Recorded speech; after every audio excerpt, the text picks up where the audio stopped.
নমস্কার, আমি সঙ্গমিত্রা। আমার এই সহজ রান্না চ্যানেলে আপনাদের সবাইকে স্বাগত। আজ আমি রান্না করছি লাউ শাকের তরকারি। আপনাদের যদি এই রান্নাটা ভালো লাগে তাহলে লাইক এবং শেয়ার করবেন। লাউ শাকের তরকারি বানানোর জন্য প্রথমেই লাগবে লাউ শাক। আমি লাউ শাকগুলোকে এভাবে কেটে নিয়েছি। আর লাগবে আলু, শিম, বেগুন, ফোড়নের জন্য নিয়েছি মেথি আর একটা শুকনো লঙ্কা। আর লাগবে ডালের বড়ি, এখানে আমি কলার ডালের বড়ি নিয়েছি।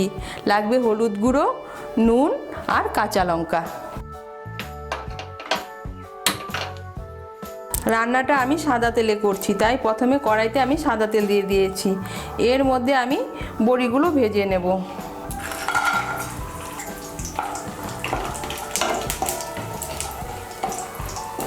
বড়িগুলো আমার ভাজা হয়ে গিয়েছে, বড়িগুলোকে আমি তুলে নিচ্ছি। কড়াইতে আমার 1 বড় চামচের মতো তেল আছে। এর মধ্যে আমি শুকনো লঙ্কা আর মেথি ফোড়ন দেব। এর মধ্যে আমি দিয়ে দিচ্ছি একটা শুকনো লঙ্কা আর 1 ছোট চামচ মেথি দিয়ে একটু নাড়াচাড়া করে নিয়ে এর মধ্যে আমি সবজিগুলো দিয়ে দেব। আমি এর মধ্যে দিয়ে দিচ্ছি শিম, আলু আর বেগুন।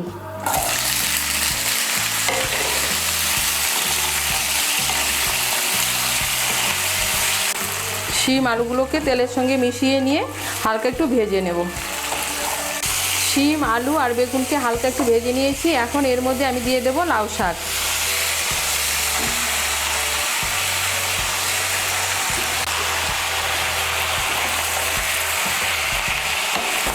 লাউ শাকটাকে একটু মিশিয়ে নেব সবজির সঙ্গে।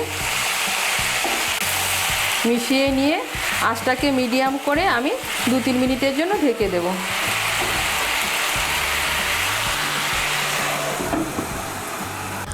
আঁচটা মিডিয়াম করে আমি 2-3 মিনিটের জন্য ঢেকে দিয়েছিলাম।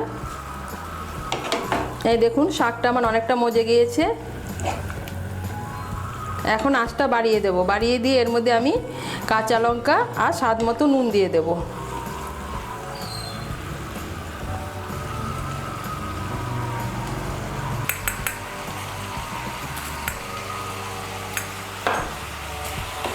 নুনটা ভালো করে মিশিয়ে নেব।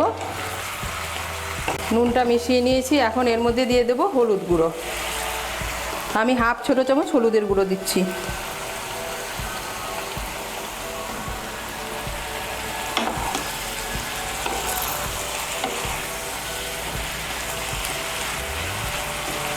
হলুদের গুঁড়োটা মিশিয়ে নেব। মিশিয়ে নিয়ে আঁচটাকে মিডিয়াম করে আবার আমি 2-3 মিনিটের জন্য ঢেকে দেব।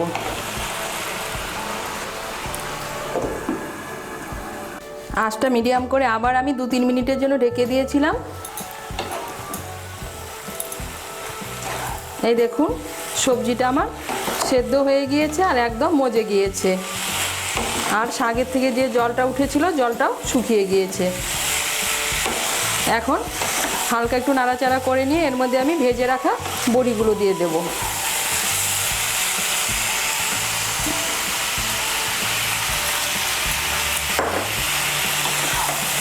আপনারা যারা ঝাল খেতে পছন্দ করেন তারা এর মধ্যে কাঁচা লঙ্কা বেটেও দিতে পারেন অথবা লঙ্কার গুঁড়োও দিতে পারেন।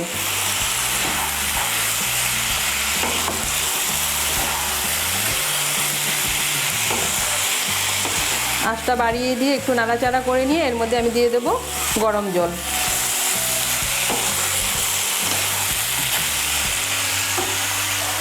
আমি এর মধ্যে 1/2 কাপ গরম জল দিচ্ছি।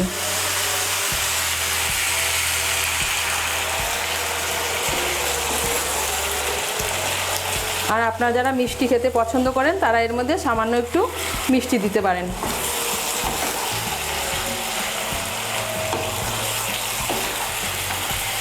এই সময় আপনারা নুনটা একটু টেস্ট করে নেবেন। জলটা ভালো করে মিশিয়ে নিয়েছি।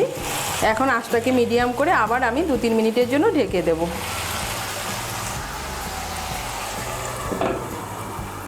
আঁচটা মিডিয়াম করে আবার আমি 2-3 মিনিটের জন্য ঢেকে দিয়েছিলাম। এখন আঁচটা বাড়িয়ে দেব। এই দেখুন আমার সমস্ত সবজি সেদ্ধ হয়ে গিয়েছে, বড়িগুলোও সেদ্ধ হয়ে গিয়েছে। আর আমার তৈরি হয়ে গেল লাউ শাকের তরকারি। এটা যারা কম তেল মশলা খেতে পছন্দ করেন তারা অবশ্যই ট্রাই করতে পারেন, খেতে কিন্তু অসাধারণ লাগে।